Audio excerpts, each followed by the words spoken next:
están? Buenas noches, bienvenidos. Esto es Decisión Libre 2023, el espacio de entrevistas sobre elecciones de Guatevisión y Prensa Libre. Hoy continuamos con el análisis y vamos a poner sobre la mesa un tema muy interesante que ha generado varias dudas después de conocer los resultados de la elección del domingo. Y es, ¿qué pasó con la encuesta libre? Para eso hemos invitado a Edgar Monzón, él es director de Prodatos, la empresa precisamente que realizó esta encuesta, y a Quique Godoy, para el análisis y también plantear preguntas al respecto. Así que buenas noches a nuestros invitados. Gracias por acompañarnos en Decisión Libre. Gracias. Y buenas para noches. Realizar esta entrevista, el periodista Antonio Barrios. ¿Qué tal, Antonio? ¿Cómo estás? Hola, Alejandra. Hola, Edgar. Hola, Quique. Gracias por estar con nosotros. Tal vez solo si me permiten hacer una pequeña introducción. Porque luego de los resultados y de ver las diferencias que han habido en, sobre todo, dos de los candidatos, ahorita Edgar va a explicar sobre eso, pues obviamente Prensa Libre, Guatevisión y Prodatos de manera conjunta realizamos un análisis exhaustivo sobre por qué se ocurrían esas diferencias en los resultados. Obviamente hemos encontrado algunas variables, que es para lo que Edgar ha venido esta noche, y pues hemos invitado en un ejercicio de transparencia con la audiencia a Quique Godoy, con quien hemos hablado apenas 5 minutos antes de inicio de la entrevista, quien seguramente tendrá cuestionamientos que él ha recolectado de la ciudadanía sobre la metodología, sobre la muestra, sobre todo lo que pueda tener consulta hacia Prodatos y hacia Prensa Libre. Así que estamos abiertos para las preguntas, Quique, y también para las respuestas que nos va a dar Edgar Monzón de Prodatos. Así es, entonces iniciamos rápidamente con la entrevista y la pregunta pues inicial tiene que ver precisamente por qué la encuesta libre no reflejó los datos que conocemos hoy, específicamente la sorpresa de Bernardo Arévalo. Por favor, Edgar Monzón. Tal vez quisiera enfatizar si la encuesta le pegó o no le pegó, porque ese es el léxico que usa mucha gente afuera. Y voy a decir que hay una cosa importante que explicar, y tú lo dijiste, Alejandra, Bernardo Arévalo y Edmond Mulet, porque en el resto de los 20 candidatos, aparte de estos dos, la encuesta estuvo dentro de los márgenes de tolerancia. Pero creo que es importante entender, y no justificar, hablo de entender, qué pasó entre Bernardo Arévalo y Edmond Mulet. En mi opinión, mucho tiene que ver con los efectos post levantamiento de la información. La información se levantó entre el 5 y el 14 de junio y creo que a partir del 10 empiezan a ocurrir eventos muy importantes, muy importantes. Para mí, uno de los principales que ocurrió fue el cambio de estrategia de comunicación de Mulet. Mulet saca el 11 de junio, es decir, cuando la encuesta se estaba acabando en su recolección de datos, Mulet Bros. Y lo voy a interrumpir un momento porque le vamos a pedir a producción precisamente que nos ponga en pantalla la gráfica número 3 que habla de los ejemplos de comunicación de Edmond Mulet. Es la gráfica número 3. Quisiera, para tener un poco de contexto, hablar de mi pensamiento de qué fue Mulet. Mulet fue una persona que centraba su intención de voto sobre él mismo. Una persona que proyectaba seriedad, honestidad y capacidad. 3 bastiones: seriedad, honestidad y capacidad. El 11 de junio él empieza un cambio, un giro en su comunicación y empiezan a proyectar Mulet Bros. Mulet Bros empieza con un giro drástico. Cuando nosotros realizamos este análisis de entendimiento, no de justificación, llevaba 1.8 millones de vistas. El 14 de junio sacan un tweet muy relacionado, Spider-Man, creo que llegó a 2.1 millones. TikTok. Gracias, Kike. Solo en TikTok. Sí. Y ese estilo de comunicación yo siento que empieza a presentar un Mulet que no era Mulet. La gente había llegado por esos 3 bastiones: seriedad, honestidad y capacidad. Y esos 3 bastiones le permitían llegar en una búsqueda de una palabra que fue muy importante en toda la elección: deseo de cambio. Un deseo de cambio que ocurre cuando la gente solo aprueba, digamos, lo que está pasando en Guatemala o el gobierno actual en un 25%. Un 83% dice que vamos para atrás. Un 3% dice que la labor del presidente ha sido como buena. Y todos los indicadores nos dicen para atrás, para atrás, para atrás. Y hay uno muy particular: el índice de optimismo. Nosotros nos definíamos como una sociedad optimista en el año 2013, 2012. donde más gente pensaba que íbamos a estar mejor en relación a la gente que creía que íbamos a estar peor. Hoy el índice de un más 19 pasa a un menos 17 después de 9 años. Y yo diría que hoy nos definimos como una sociedad pesimista, que cree que las cosas van a estar peor. Entonces, habían dos palabras importantes en esta elección: esperanza y cambio, o esperanza por un cambio.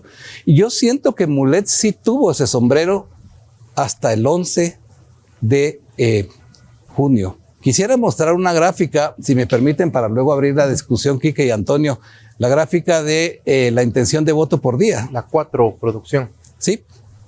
Sí, la vamos a poner en este momento en pantalla. Eso Intención fue de voto es la número 4. básico. Si nosotros vemos esa intención de voto, Mulet venía con lo que era Mulet, 14%, 13%, 12%, 14%, y venía punteando porque él sí tenía ese sombrero. Yo definitivamente creo que en ese entonces, sí que... Yo creo que hay dos cosas. Una pregunta primero para ti, y tal vez también para ustedes, pero tal vez ustedes no me la van a poder responder, y es por qué, si se termina la recolección de datos el 14, ¿por qué se publica hasta el 22? Digo esto porque normalmente, usualmente, esta encuesta hubiera sido publicada el lunes, a más tardar el martes, 2-3 días después de la recolección. A ver, tenés recolección, después tenés incorporar eso a una base de datos y tenés gráficas. Sí. Eso estoy seguro y convencido que vos estabas listo para hacerlo el día lunes. ¿Por qué no se publica el lunes o martes la encuesta? Porque hubiera reflejado una visión. La encuesta, siempre decimos, es una fotografía del momento. Pero tiene una fotografía del momento hace 10 días. ¿Por qué no se publica el lunes o martes la encuesta? Creo que hay una respuesta de Edgar Bolsón y otra de Antonio Barrios. Para no levantar suspicacias, porque tradicionalmente la encuesta se presentaba el jueves previo a la elección. Pero la suspicacia principal se presentó porque levantaron datos antes y publicaron 10 días después. ¿Hay alguna razón de tener la respuesta es, ¿está en la hemeroteca o está en cualquiera que pudiera encontrar los ejemplares de las últimas 3 elecciones? Con Croatos llevamos trabajando 4. Hemos publicado siempre el jueves previo a la encuesta. Pero se levantan datos ese fin de semana y se termina el lunes. No. Entonces no importa cuándo se hubieran levantado los datos. Digamos que por razones de los días. No, yo entiendo que el día sea natural publicar ese jueves. Ahí me explicás por lo de la MUNI, porque la elección pasada sí hubo de la MUNI, esta vez no. Pero, pues, lo pregunté el otro día en otro medio, me dijeron que ustedes mandaron a responder la respuesta. Mi pregunta es si siempre pasan 10 días desde que levantaste datos a publicar la última encuesta. No, en la fecha anterior fueron como 6 días si la memoria no me falla. Pero hay una cosa importante, y lo platicamos. Y el pensamiento fue, si se publica el lunes, esto puede sesgar qué va a pasar durante toda la semana. La gente Pero no era más posible tener ese pensamiento a 3 días de la elección. ¿Te querían sesgar a 3 días de la elección? La decisión es, ok, esto era lo que pasaba. Creo que juzgar ahorita si fue una buena decisión o una mala decisión, creo que... Mi dilema no es la fecha, sino que los días que pasaron entre el levantamiento y lo otro con todo lo que estaba pasando.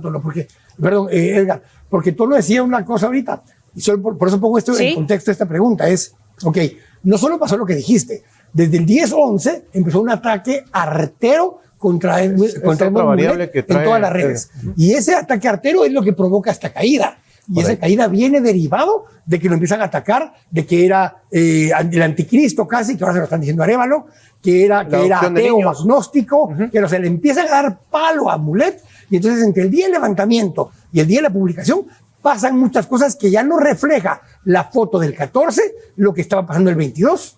Y creo que lo acentúa, porque hablé de las pilares de Mulet: seriedad, honestidad y capacidad. Seriedad, yo creo que él mismo puso la barrera. Cambia a un estilo más jocoso, en donde Mulet dejaba de ser Mulet. Mulet era otro. Se buscaba más jocoso, pero se presentaba como una persona que no era él. Un papel que sí le quedaba bien, por ejemplo, a un Carlos Pineda, porque lo presentaba de manera natural. Pero es que incluso, Alejandra, cabalmente ahí viene parte del tema. Ellos habían generado un eslogan, saludos a don Eduardo de León, un patojo que ayudó a generar este eslogan, fue un presidente de verdad. Lo usó por primera vez Hugo Peña con Álvaro Coloma hace muchos años. El presidente de verdad era la antítesis del Johnny Diputado, de Carlos Pineda, de los que salían bailando. Y terminó siendo lo mismo. Chicharrón, y terminó siendo lo mismo. Entonces, él se contradice entre el presidente de verdad y la imagen que trataron de jalar para acercarse a los jóvenes.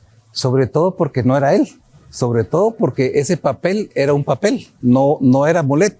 Creo que Pineda sí era Pineda haciendo sus tweets. Tal vez, Edgar, perdón que te interrumpa, la gráfica 4, que es la que teníamos, y que, aclaro, se hace ese tracking por día posterior. O sea, Edgar lo hizo el 26, Edgar, de junio. Nunca nos entregan ni nunca se elabora oficialmente un tracking por un tema de seguridad, de evitar una filtración y qué sé yo más. Entonces, cuando Edgar hace esa, por así decirlo, esa auditoría forense a su propia encuesta, ve estos datos de que se empieza a mover hacia abajo, que es la gráfica que están viendo y que tú estabas explicando. Y cuando hicimos el análisis de búsqueda de entendimiento, probamos 6 líneas de hipótesis y algunas se rechazaban porque no había información que la confirmaba, pero esta línea sí. Y esta línea presentaba muchos elementos en común. Mulet dejaba de ser Mulet. Todos atacaban a Mulet. Y algunos con mucha ferocidad salen diciendo, Mulet miente, Mulet es tramposo. Sale incluso Pineda, no voten por Mulet, por esto y esto y esto. Le pegaban zancadilla al segundo pilar de Mulet, honestidad. Pero yo quisiera retomar a mí me parece muy interesante lo que pone sobre la mesa Quique Godoy en cuanto a la distancia de días, de cuando se toma la muestra y de cuando se publica. Tú dices que por tradición Prensa Libre lo ha hecho el jueves antes de la elección, pero creo que vale la pena, Antonio, decir exactamente cuáles fueron los criterios adicionales y si se tomó en cuenta que en esta ocasión habían más días de diferencia, sí o no. Es correcto. Simplemente es actuar como siempre hemos actuado, ¿ya? Entonces, era levantar más suspicacias, publicarla un día que no fuera el que tradicionalmente. Y si querés una explicación adicional, sí podría tener incluso nuestra mayor lectoría en la edición impresa es los jueves, los lunes y los domingos. Eso no es un Pero voy a mencionar otro elemento, Antonio. No es ojo que con la encuesta Prensa Libre no gana ni un centavo. Yo no planteo que hubiera habido mala intención, sino que lo que planteo es que técnicamente se dejaron más días en medio del levantamiento de datos con la publicación, y eso, por las mismas tendencias que venían, te distorsiona el resultado. Entonces, si se tomó en cuenta ese elemento, Antonio. Claro. Sí. Pero se tomó en cuenta otro elemento, Alejandra. O sea, la recolección de datos tuvo 0 atrasos. 0 atrasos. Nosotros decíamos, si nosotros empezamos muy justo para terminar y entregar, digamos que de una forma así, eficiencia 100%. Si no te viene el recolector de datos de Chiquimula en una montaña a tiempo. En la elección pasada nos persiguieron vehículos con ametralladoras, un comando armado. Nos sacaron de un pueblo, querían quemar a algunos entrevistadores y en la elección pasada tuvimos 2 o 3 días de retraso. Eso creo que fue un factor fundamental para no corrernos el riesgo y hoy 0 atrasos. Un río que se creció y no pudieron pasar a una aldea de Zacapa. Es decir, se tomaron precauciones. Pero que no se usaron. Entonces, Campo llegó justo en tiempo, sin ningún atraso y de repente teníamos todo como se había planeado. Pero si no se hubiera planeado y se hubiera planeado para terminar 2 días, procesar, entregar y cualquier atraso, no da tiempo a entregar. Tenemos también en teoría las cosas que sí hizo Arévalo después de eso para compensar, pero yo tengo una pregunta que le hacen todo el tiempo, no hoy, desde que existe el muestreo. ¿Por qué la muestra de 1201? Y cualquiera que tenga duda, yo los invito, vayan a Monkey Survey, tienen una fórmula donde ustedes meten Monkey Survey, le pregunta qué confiabilidad quiere y qué rango de margen de error quiere, meten en la población total y prueben para Guatemala. Pero hay una cosa bien curiosa. Si lo meten para Estados Unidos y ponen que son 180 millones de votantes, o lo meten para Guatemala, que son 9 millones de votantes, se van a sorprender. Es entre 900 y 1100 siempre. ¿Por qué el tamaño de la muestra se vuelve un poco, no irrelevante, pero cuál es la diferencia entre el tamaño de la muestra y cómo escoges de dónde vas a recoger la información? No es aleatorio. Hay 3 aspectos básicos. Uno, tamaño de la muestra. Digamos, para tener buenos resultados hay 3 aspectos. Tamaño de la muestra, que no tiene absolutamente nada que ver con el tamaño del universo. O sea, es eventos totalmente independientes y lo que tú dices es cierto. Aquí en Guatemala te sale 1200, en Estados Unidos te sale 1200 y en la China probablemente te sale 1200. Segundo factor, estructura. Tiene que estar diseñada exactamente igual. No es aleatoria, no es cualquier 1200 que quieres ir a encuestar. No. tiene una estructura de decir 54% tienen que ser mujeres, porque 54 es el padrón, dice 54% son. ¿Y de esas cuántas son de qué edad? A eso, digamos que voy después. Tercer elemento, dispersión. O sea, si yo hago las 1,200 encuestas en Quetzaltenango, Guatemala, Escuintla, Zacapa y Petén, eso, digamos que podría tener un gran sesgo por lo que está ocurriendo en esos países, en esos territorios. Cuando vas a 237 puntos muestrales, eso se dispersa, y 237 puntos muestrales que están estudiados para representar urbano grande, mediano, pequeño, rural 1, rural tipo 2. Y cuando mencionaba se me olvidó lo de la pregunta de, el muestreo por cuotas. Voy a hablar y tratar de hacer interesante algo que es aburridísimo. Muestreo por cuotas. ¿Cuál es el muestreo por cuotas? No solo tienes que entrevistar 54% de mujeres, 28% de gente hasta 30 años. Indígena, tanto por ciento de católico, nivel evangélico. Y todo eso tiene que ir encadenado. De las mujeres, X% tiene que ser de tal edad, tal edad, tal edad. De esta edad, X% tiene que ser de ABC, D, y de estos, X% tiene que ser en ciudades grandes, medianas y pequeñas. Y al final... Pero yo nunca he sido encuestado. Es la otra que te dicen todo el tiempo. La probabilidad que te encuesten, Quique, es 1 entre 7,000. O sea, ¿por qué? Porque son 1,200 o que si entre eran 9 muy pocas millones. personas, o sea, dividamos también. 1,200 entre 9 millones y esa es la probabilidad que tienen de ser encuestados. Ahora, yo te voy a poner un ejemplo y ustedes son los expertos en cuestiones técnicas. Uno de los partidos grandes, me voy a reservar cuál es, tenía encuestas semanales con 8,000 muestras. Esto Edgar lo sabe. Y el domingo en la noche que yo hablé con ellos, tenían exactamente en su último traqueo, según me dijeron, entre miércoles y jueves, resultados muy similares a los de encuesta libre. Y ellos mismos, en los días en los que se realizó la encuesta libre, tenían datos muy, muy similares a los de Prodatos. Entonces, te lo pongo como ejemplo porque eso explicaría cómo una muestra de 8,000, desconozco cómo es la dispersión y todo eso. Suena raro la frase del tamaño no importa, dirían ellos, pero no importa. No es dilema del tamaño, porque mucha gente dice, es el tema de que si la muestra es representativa de la población. ¿Por qué hacen 8,000?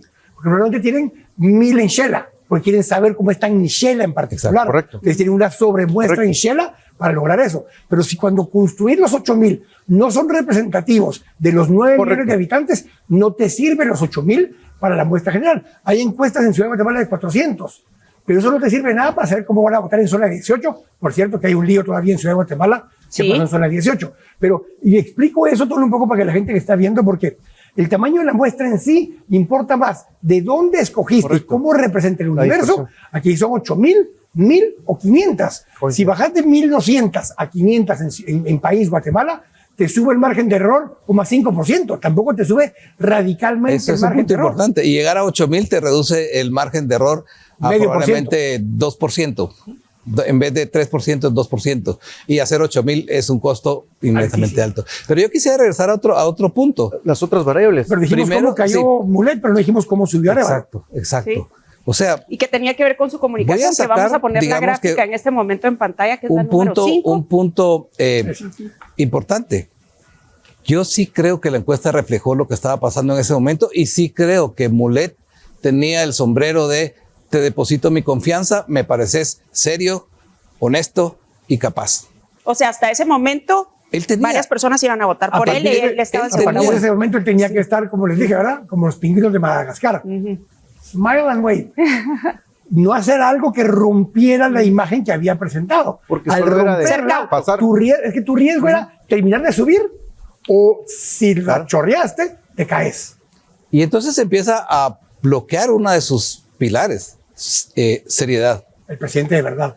Y por querer llegar a un segmento joven, esa es mi intuición, él deja de ser Mulet. O sea, Mulet no haría esas cosas. Ese era el pensamiento de la gente. O sea, yo te percibo como un tipo serio.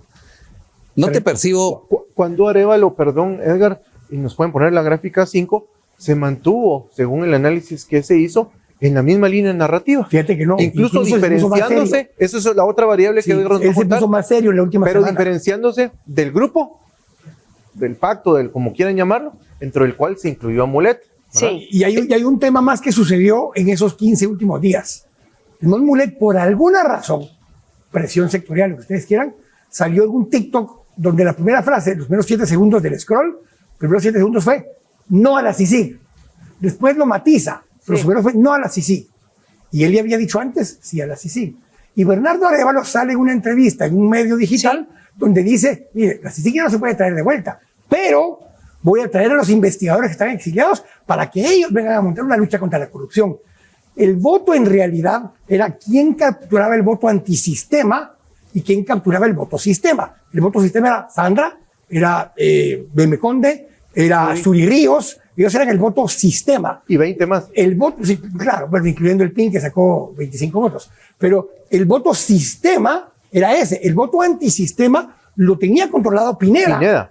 Lo tenía controlado Roberto Arzú antes de salir. Pero cuando sale Arzú y sale Pineda, lo empieza a capturar un poco Mulet. Y se quedó un momento en el aire, porque la gente que no sabía por quién votar llega hasta 34% en uno de esos días, y creo que hay una gráfica por ahí. No los capturó directamente Semilla. Empezaron por quedarse en el limbo, por decir, bueno, ¿y ahora por quién voto? Parte se fue al nulo. Sí, y empieza la gente de Semilla con una, digamos, siguiendo consistentemente en un punto. O sea, su estrategia fue desarrollada consistentemente y creo yo que con un cambio importante. Y ahí hay otro elemento a mostrar, aquí están estos 4 juntos, aquí estoy yo. Y toda la comunicación le pone más énfasis a ellos 4. En pantalla tenemos por fecha los cambios en la comunicación entre Cabal y Semilla, que explicarían más fácilmente o en un resumen eso que Quique menciona de endurece ciertos mensajes, el de yo no soy lo mismo, soy diferente, que nos dice Edgar, y mientras tanto, pues Mulet jugaba a ser Mario Bros y Spider-Man. Y él en esos últimos 10 días maneja 2 cosas. Yo soy el diferente y empieza a manejar otro factor. Ayúdeme, lleve 5 personas, influya sobre 5 personas. El mismo concepto que manejaba Carlos Pineda cuando decía, ayúdenme. Como ayúdenme un plan hormiga. A llevar esto a ser mayoría. Yo tuve una charla en Twitter con Fátima, y dice Fátima, hoy convencí a 5 que iban a votar nulo a que voten por Bernardo Arévalo. Yo le contesté, yo ya llevo 3 para que voten nulo, le contesté yo todavía molestando un poco esa dinámica, y a pesar de que ya no se podía hacer publicidad, empezaron a sacar la semillita, o sea, el símbolo de semillita, y se empezó a dispersar, no con influencers, con gente común y corriente compartiendo, jóvenes. Si me permitís un detalle sobre lo que estás diciendo. Nosotros tuvimos conversaciones con varios analistas y expertos en manejo de encuestas de datos, como tu persona, y hablando con uno de ellos, muy prestigioso, nos decía que ellos detectaron que entre el viernes y el sábado, entre WhatsApp circuló, no podemos tener datos porque WhatsApp lamentablemente no da datos, o por lo menos no los quiere dar, circuló, no sabemos en qué parte del país y a qué dimensión, mensajes donde remarcaba esos mensajes de pasa la bola o pasa el asunto. Voy a contribuir con algo. Bernardo es diferente, todos los demás son lo mismo. ¿En dónde tenía más eco esa estrategia? En el área metropolitana y el departamento de Guatemala. ¿Por qué? Porque las comunidades digitales aquí son más grandes. No sé cuántos grupos tienes tú, pero hoy le preguntaba a mis hijas y me dicen, tengo uno con mis amigas del colegio del Valle Verde, tengo otros con mis amigas de tal colegio, tengo otro grupo con no sé quién, tengo otro grupo y la gente tiene unas comunidades digitales que eso se empieza a transmitir. Y voy a mencionar un dato importante.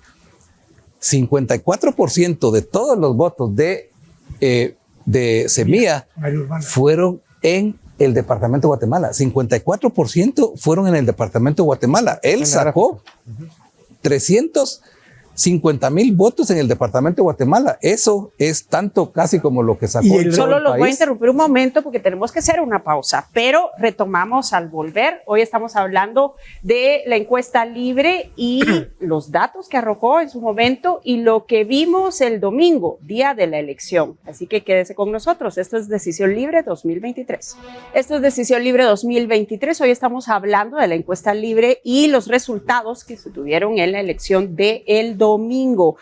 Para eso nos acompaña Edgar Monzón, él es director de ProDatos, la empresa que realizó esta encuesta, y también Quique Godoy, analista independiente. Así que tú querías plantear una pregunta, sí, Quique. En base a lo que estaba, la gráfica que está puesta ahora, el 54% de los votos vinieron del departamento de Guatemala y Zacatepeques. Si a eso le agregas Chimaltenango y Quetzaltenango, llegamos a 65%.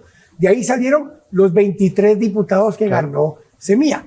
¿Por qué hago este comentario? Ese dato era para presidencia, pero si lo extrapolas a diputados nacional y distrito específico, solo en el distrito metropolitano y el departamento de Guatemala juntos generaron 19 de los diputados. ¿Por qué? 7 los generaron ganando 7 de los 11 que hay en el distrito central. Ganaron 7 de los 19 en el distrito del municipio de Guatemala. Ganaron 5 en el Estado Nacional, pero derivado del voto de esta Y región. el resto son Zacatepeques, Chimaltenango y Xela. Uno en cada uno. Y con eso llegaron a los 23 votos, a los 23 diputados que tuvieron. ¿Qué es lo importante de esto? Normalmente, mientras más rural es un municipio, más alineada es la votación de las 5 papeletas. Mientras más urbano es, o sea, Ciudad de Guatemala, la elección de 2019, alcalde unionista, 2 listados de diputados Semilla, voto nulo en Parlacén y Yamatei presidente. 4 ganadores distintos en las 5 papeletas. Aquí, en 3 de las papeletas ganó Semilla. No es normal que en el distrito metropolitano ganen los mismos. Uno adicional, si hubieran votado alineados en alcaldía, hoy Ninochka sería alcaldesa de la Ciudad de Guatemala. Estuvo cerca. Porque sacaron 200,000 votos en presidencia, 190 y pico mil en los 2 distritos de diputados y solo 77. Solo 77. ¿Pero qué faltó ahí entonces? ¿Tiempo? No fue tanto tiempo, sino que sí hubo una sensación, creo yo, que la gente dijo, miren, Nino no va a ganar. Pero hay otra variable, ¿verdad? No era solo Semilla. Hay otra variable, no era solo Semilla. Hay otros partidos que probablemente al capitalino lo inquietan más, ¿verdad? Y Nino cambió la campaña completamente cuando dejaron de ser Fopa por la ciudad y se volvió la Ninoneta. Cuando se volvió Nino la verdadera candidata, ella llegó a 77,000 votos. La estrategia de Canela, por ejemplo, en ese caso, de jalar a Álvaro Vélez porque había sacado 40,000 votos, Nino sacó 77, o sea, le sacó más. Pero la otra cosa que va con esto, Ciudad de Guatemala, que no hubo encuesta, ya explicaron por qué, pero bajó de 38% y 188,000 votos Ricardo Quiñones a 106 con 22%. El voto duro de la Municipalidad de Guatemala se desplomó. El piso del unionismo era 35% históricamente. Bajó a 22. Bueno, y esto, volviendo a la encuesta presidencial, o sea, hablemos de los otros candidatos. ¿Qué pasó con Suri Ríos? ¿Qué pasó con Amílcar Rivera, que era uno de los que estaba entre los primeros 5 lugares Ríos, también? Ríos, y sube Armando Castillo, que tampoco se esperaba. Sí, pero Suri Ríos, la encuesta decía que iba a sacar 7.7, no hubo grandes cambios y sacó 6.6. Ya por la gráfica 1. Armando Castillo, que venía subiendo. Armando Castillo creo que estaba en 5.2 y se había pronosticado. Sacó 7. Se sacó 7, pero estaba en 5.2. Pero estaba en una tendencia ascendente. Yo quisiera regresar dejo un punto en que para mí... Déjame terminar lo de Viva, porque creo que es importante lo de Armando Castillo. Harold Caballeros, 280,000 votos. Suri Ríos, 280,000 votos. La vez pasada, Isaac Farchi, 280,000 votos. Esta vez, 380. El piso de Viva era 280. Rurales. Hay 100,000 votos más. ¿De dónde salieron? ¿Efecto Portillo? Es la pregunta. Exactamente. Porque tienen una connotación de interior del país y rural. Vuelvo a la parte esta. O sea, la encuesta para mí, uno mira 20 candidatos y están muy cerca de lo que dijo la encuesta dentro del margen de tolerancia. Y no quiero justificarlo porque nunca ha sido ese estilo, sino que más bien entender. Para mí lo importante de entender, y el diálogo de hoy y el ejercicio que hicimos fue qué pasó con Bernardo Arévalo y qué pasó con Edmond Mulet. Dijimos dentro de, yo creo que vamos como yendo a conclusiones, Mulet dejó de ser Mulet. Mulet le empezó a tocar duro un pilar que era seriedad. A Mulet le empezaron a atacar durísimo el pilar de honestidad. Entonces Mulet quedó en el aire, ese voto quedó en el aire en un momento donde subió hasta 34%. Esa era parte de la explicación que diste antes, que era el voto antisistema que había salido de Pineda, de Roberto, de Telma Cabrera, que había estado flotando. Lo había empezado a ganar Mulet cuando deja de ser el presidente de verdad y se convierte en el presidente tiktokero. A él no le iba. Hay 3 preguntas que uno normalmente le hace a un candidato cuando vas a empezar. ¿Quién es? ¿Quién no es? ¿Y quién no queremos que sea? Y las últimas 2 preguntas, creo que les preguntaron a Mulet, pero en la última la destruyeron. Como cuando la famosa que se usa siempre, cuando Berger lo ponen enojado detrás de una celda. No le iba el conejo. El conejo se reía, era bonachón, lo pones así y desfiguras por completo al personaje. Y eso hace que la gente diga, ya no confío en él. Ya no es lo que yo creía que era su fortaleza. Y eso fue lo que le destruyeron a Mulet la última semana. Volvamos a fechas y a publicaciones. El 23 de junio, Arévalo insiste en un punto que había manejado ya durante toda la campaña, pero que al final insistía más: no votes por corruptos. Y ponía una foto donde juntaba a Zuri, Mulet y Sandra. Y él juntó a los 4, o sea, ahí metió también a Manuel Conde y él dijo: están estos 4 y yo. Y ellos son el sistema, yo no soy el sistema. Y él empieza a enfatizar, hay una publicidad interesante con letras que decía vota diferente. Y formaba palabras la publicidad y decía: David vota diferente, Fer, Scrabble, sí, vota diferente. Pero el concepto de vota diferente, entonces él fue a tomar el sombrero que sí tenía Mulet, porque yo insisto que sí lo tenía, de quiero a alguien diferente, quiero a alguien en que pueda pensar que va a cambiar las cosas, y ese sombrero le llega a partir del 11 de junio, como vimos las gráficas, que pasó por el voto nulo, por no sé por quién votar, y le llega a él. Y hay otro elemento que yo quería poner sobre la mesa hace un momento que a mí me llamó la atención cuando ponemos la gráfica número 5, donde están los videos que hizo durante esos días posteriores a la toma de muestra de la encuesta. Y hay uno en particular que tiene que ver con Manuel Villacorta y el partido Voz. ¿Y por qué lo menciono? Porque de repente hay muchos de los votantes de Bernardo Arévalo, o sea, también afines a Villacorta en temas ideológicos, estaban como entre las dos opciones. Y al final, cuando sale ese video, que fue muy criticado también por el mismo grupo, porque decía cómo no se unen y demás, no sé, una serie de comentarios, o sea, al final sí le favoreció entonces. ¿O qué dice Quique? Yo creo que sí, yo creo que sí, pero es que hay una cosa adicional que sucedió en ese momento y lo podemos ver con lo que le pasó al MLP. El MLP, la elección pasada fue muy fuerte en 3 departamentos en particular: Zacatepeques, Chimaltenango, Sololá. Revisen qué departamentos ganó Bernardo Arévalo esta vez. Zacatepeques, Chimaltenango y Sololá. Son los 3 departamentos que ganó Bernardo Arévalo. Y creo que Sololá lo ganó, vamos. Pero entonces no era Sololá, sino que era Toto, uno de esos. Era uno de los 3 de la franja, que está en la franja de la CA1, digamos, la interamericana. Hay 3 departamentos en esa franja que los termina ganando Bernardo. Esos 3 departamentos los ganó MLP en la elección pasada con presidencia. Con presidencia. Eso lo que a mí me indica es que el voto de MLP presidencial, que no tenía candidato a presidente, se fue para allá, pero no solo el presidencial. Ese es el discurso de Sandra Torres. No solo el presidencial. Pero puede ser un voto de rechazo, también se fue con Bernardo, y por eso terminan sacando tantos diputados en esos 3 departamentos. Son los departamentos donde ellos logran rescatar un diputado distrital en cada uno de esos departamentos. Solo estoy revisando en la página del TCE. Sololá lo ganó Vamos con 17.86 y ahí, por ejemplo, Semilla obtuvo 6.78%. Voy a mencionar. Chimaltenango y Zacatepeques, perdón. Chimaltenango los ganó bien. Creo que la gente de Semilla, en su estrategia geográfica, sabía dónde aplicarla más, o de alguna manera la gente de la capital tiene comunidades digitales más fuertes, porque es curioso que si uno mira grandes bolsones de votos, y voy a mencionar, por ejemplo, Alta Verapaz, 400,000 votos, y Semilla alcanza 4%. O sea, del Semilla fuertísimo en la capital de sacar 30 en una bolsón de tantos votos como 400,000 votos de Alta Verapaz, 4%. Menciono 2 más. Huehuetenango, cerca de 400,000 votos, y Semilla alcanza 5%. Pero en la encuesta hay una cosa bien curiosa.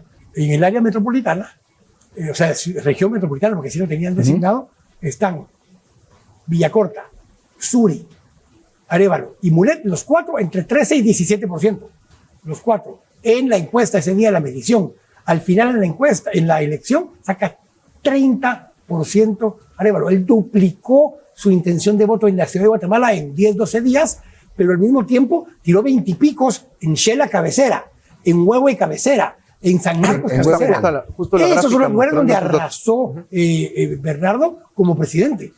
Sí, creo que Huehuetenango y las Verapaces no, pero sí Capital fue muy, muy, muy fuerte, y creo yo que las comunidades digitales funcionaron mucho. Bernardo Arévalo era muy fuerte, digamos, o más fuerte entre los jóvenes, muchas más activos digitalmente. Hay una gráfica, la 8, si nos hace favor producción, que explican justo lo que está diciendo Quique y lo que nos está explicando Edgar, cómo venía subiendo la tendencia del nivel de conocimiento del candidato Arévalo, y que podría explicar cómo se traduce eso en un voto que se duplica. Ahí está, sí. Pasó del 15.3% de conocimiento en abril a 27 a nivel nacional. Y Edgar... Pero lo importante, Antonio, es la capital, porque en la capital no era tan desconocido. De 27 a 46. Y ahí hay dos cosas que quisiera agregar. Eso fue hasta el 14. Luego, el 20, el Foro Samuel, que creo yo que le dio mucha exposición, y todo lo que estamos hablando de cómo pasó esa parte de las comunidades digitales. Pero no solo a él,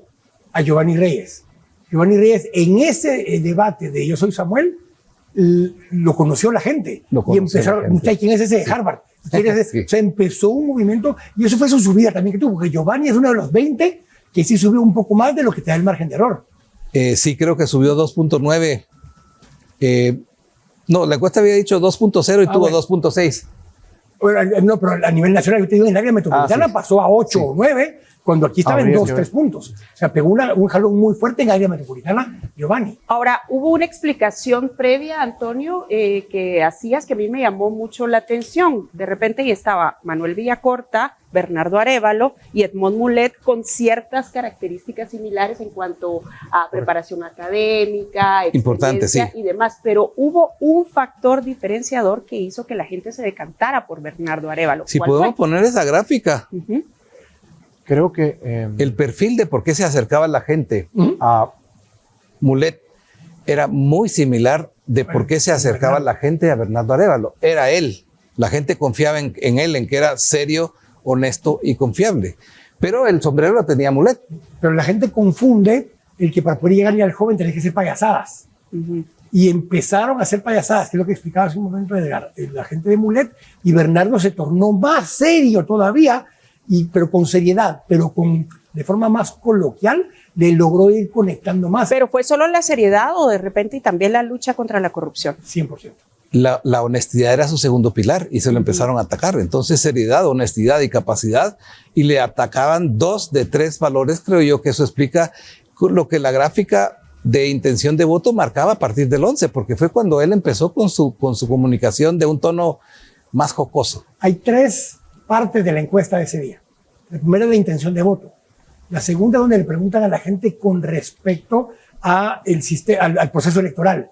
Y le preguntan, mire, ¿usted cree que la encuesta va a ser limpia y transparente? Que la elección hasta ahora ha sido limpia y transparente. 70% dice no. La segunda pregunta es, ¿usted cree que la elección del domingo va a ser limpia y transparente? 76% dijo no.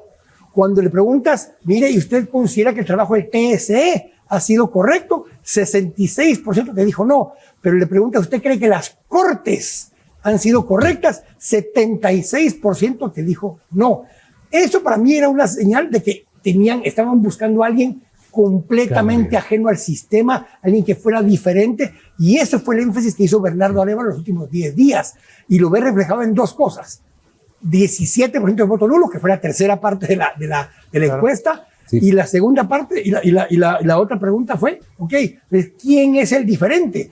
Y tenía 10 días Bernardo Arévalo, estoy diciendo, vote diferente, vote diferente, vote diferente, vote diferente, y los jóvenes principalmente votaron diferente. ¿Por qué no hay encuesta a boca de urna en Guatemala?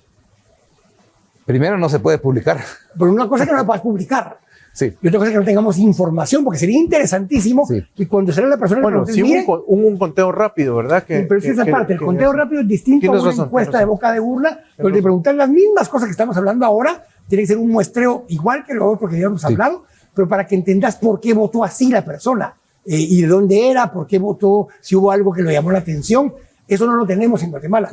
Yo sé que no puedes publicarlo, pero no dice nada que no lo puedas recoger. Sí. Como entendimiento, como conocimiento, sí, como aprendizaje, esa era la palabra que estaba buscando. Quiero recalcar una cosa que decíamos. ¿Cuáles son los aprendizajes, digamos, de este proceso de la encuesta, de lo que no marcó precisamente? Yo diría cambio, una palabra. El cambio lo representó Pineda al principio. Más del 65% de la gente que iba a votar por Pineda decía, porque él es diferente, él es nuevo, Él como que no está manchado. Él y todos los atributos que le colocaban el sombrero de diferente, de cambio. Dejó por fuera las circunstancias a Pineda, y ¿quién agarraba el sombrero? Y creo que el sombrero lo agarró Mulet. Era el diferente y que generaba confianza. Era un tipo serio, era un tipo que se miraba honesto, su trayectoria decía eso y capaz. Pero luego empieza a hacer estos cambios y un aprendizaje es consistencia estratégica. Creo yo que es importante, o sea, sagacidad estratégica. La gente está buscando un cambio, voy consistentemente por ahí. Velocidad de cambio de las cosas. Para mí, las elecciones, un día en un proceso electoral es como un mes en el concepto de un producto, un día. Y los últimos 10 días, un día es como 2 meses en un... Y cuando hablamos de 10 días, hecho, ya estamos hablando Edgar, de... esa gráfica ya está la gráfica comparativa. Ya no la tiene producción lista, que describe esas particularidades de por qué votarían por él o ella, y es lo que Edgar nos estaba describiendo. Si ven, Bernardo, 20% de los que dijeron que iban a votar por él, era porque lo veían como alguien nuevo, aunque no es nuevo necesariamente, pero seguramente nuevo para los que no siguen la dinámica del Congreso, ¿verdad? Y no quisiera dejar de mencionar algo que llama mucho la atención porque no es algo que escondemos, como un tipo de 3% puede crecer hasta 12%. Y creo yo que los argumentos los hemos presentado con números, o sea, no son análisis subjetivos, hemos visto cómo fue cambiando él. Creo que otro aprendizaje es la velocidad y capacidad de las redes sociales. Es un aprendizaje. O sea, estamos diciendo que aquí sí las redes sociales tuvieron que ver fuertemente en la decisión en los últimos días. Es que desde el principio tenías una cobertura, estos son datos de José Cont, 2011 tenías una cobertura como de 16% de internet a nivel nacional. 2015 estabas como en 36%. 2019 estabas en 49%. Esta era la primera elección que estamos por arriba del 50% de cobertura de internet, en 75%. Pero si vas a áreas urbanas del resto del país, que fue donde subió Bernardo, ahí tenés 100% de cobertura. Y este efecto tiene que ver mucho con la cobertura de TikTok, de redes sociales y de WhatsApp y la comunicación entre jóvenes transmitiendo esa información. Yo solo voy a leer un comentario que nos está pasando producción de la audiencia y creo que vale la pena dimensionarlo. Dice, es un usuario que se identifica como N. Jacobo. Dice, Quique Godoy, la explicación del error de comunicación sobre Mulet es engañosa porque el grueso de la población que vota no está en TikTok ni en Twitter. Aclaramos que solo dijimos TikTok. Y dice, jalá la explicación que da Guatevisión. Por favor. Pero lo que estamos hablando ahorita, el 75% a nivel nacional tiene cobertura de internet. TikTok, correcto, entre los jóvenes, que es el nicho del que estamos hablando, es la red número 1 con más de 80% de cobertura entre jóvenes de 18 a 30 años. Esto lo que te dice es que ese grupo de personas lo que ven constantemente es TikTok, pero ahí tiene una cosa más TikTok que no tiene, 2 cosas tiene TikTok que no tienen las otras redes. 1, no puedes pautar en TikTok. Correcto. Entonces todo es orgánico. Y 2, tú puedes agarrar el video y lo compartes en WhatsApp y la gente automáticamente lo manda a TikTok. No te bloquea el acceso a TikTok aunque no tengas... Se viraliza. Y eso se viraliza. Entonces no es cierto. Y porque estamos hablando que el crecimiento de Bernardo fue en áreas urbanas de ciudades intermedias y entre la del país que tienen 100% de cobertura de internet y más de TikTok en ese mercado. Ahora bien, tengo un minuto y medio. Yo les voy a pedir, por favor, que hagamos conclusiones para saber entonces y que la gente le quede claro por qué de las diferencias que vimos entre lo que resultó en la elección y lo que se publicó en la encuesta libre para poder ir concluyendo Antonio, Edgar y Quique Godoy. Si me dan 30 segundos, ¿sí? Yo diría que sí es cierto que la encuesta no estuvo ajustada en 2 candidatos. La encuesta estuvo bastante ajustada dentro de los márgenes de tolerancia en 20. El análisis que hicimos fue qué pudo haber pasado en esos 2 candidatos. Los números y la investigación y el entendimiento que buscamos nos dijo, hubieron cambios importantes en los últimos 10 días, a partir, digamos, de cuando la encuesta finaliza, 14 de junio, ocurrieron cosas muy relevantes. Cambio de estrategia de comunicación de Mulet o giro más hacia un estilo jocoso. Atacaba su seriedad. Ataques frontales y creo yo que se arreciaron más cuando la encuesta salió que él iba en segundo lugar.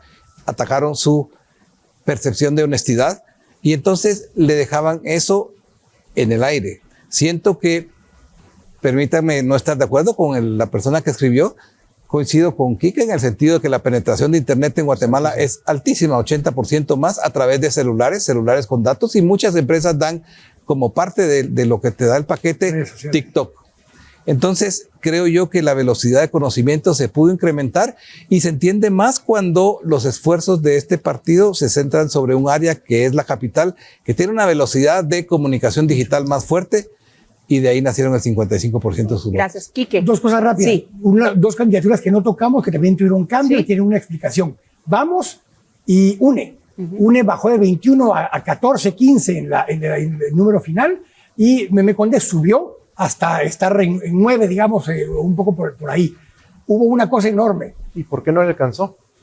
Pero diría un factor solo para paréntesis, para que no queden estos. Realmente Sandra Torres baja de 18-1 contra 15-8 cuando uno compara peras con peras. Estoy claro, pero iba a este tema. La elección pasada, UNE ganó 140 alcaldías y 52 diputados. En esta ocasión, Vamos ganó 131 alcaldías y 41 diputados. Hicieron un cambio. ¿Por qué?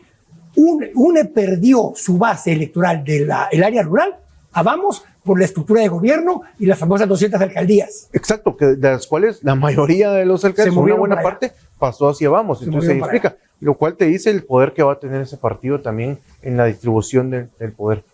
Pues gracias. Bien. Sí, tenemos que irnos. Yo les agradezco muchísimo sus comentarios y conclusiones. Esto es Decisión Libre 2023 y les recuerdo, este programa se va a repetir el día de mañana a las 15 horas por Guatevisión y luego lo encuentra en las redes sociales también de Prensa Libre y Guatevisión. Gracias a Quique Godoy, gracias a Edgar Monzón de Prodatos. Y mañana en la edición impresa de Prensa Libre y durante el día en la edición digital, pues va a publicar una nota que hemos hecho junto con Prodatos o con las fuentes de Prodatos que explica, para quien lo quiera leer despacio y ver las gráficas y todo detenidamente, pues lo que Edgar nos ha explicado hoy y que con los cuales también Quique ha coincidido. Así que muchas gracias. Buenas noches. Y buenas noches a la audiencia. Que descansen.